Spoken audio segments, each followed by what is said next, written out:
આજ તો સવારમાં ઢીંગુએ એના દાદાને નાસ્તો કરવાનું મિશન સંભાળી લીધું હતું. એને નાસ્તો નહોતો કર્યો પણ દાદાને નાસ્તો કરાવવો જરૂરી છે. પછી ઉપર જઈને મેં વિચાર કર્યો અને પછી કપડાં બદલી લીધા.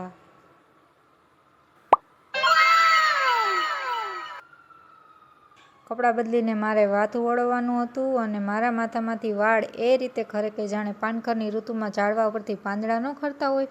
બહુ હેરફોલ થાય છે. આનો કોઈ પ્રોડક્ટ હોય તો મને સજેસ્ટ જરૂરથી કરજો કે જેનાથી હેરફોલ ન થાય. પછી હું નીકળી ગઈ હતી ઓફિસે જવા માટે અને આજે વાદળછાયું વાતાવરણ હતું તો એવું લાગતું હતું કે વરસાદ આવશે પણ કાંઈ આવ્યો હતો નહીં. અને આ રસ્તેથી મારે જવાનું હતું ને પપ્પા આવ્યા હતા મને મૂકવા. હું હાલીને નહોતી ગઈ ને પછી ઓફિસે આવીને કર્યું હતું આખો દિવસ બહુ બધું કામ. નવરી હોઉં નહીં એટલે આખો દિવસનો કાંઈ વિડીયો શૂટ થાય નહીં. અને પછી સાંજે ઘરે જઈને જોયું તો લાઇટ હતી નહીં ને મારે બનાવવાના હતા ભાત બટેકા. ઘરમાં બધાને ભાત બટેકા બહુ ભાવે એટલે. તો વિડીયો કેવો લાગ્યો એ જરૂર કહેજો કમેન્ટમાં અને લાઇક શેર ને સબસ્ક્રાઈબથી જરૂર કરજો. ઇન્સ્ટાગ્રામમાં જોતા હોય તો ફોલો કરજો.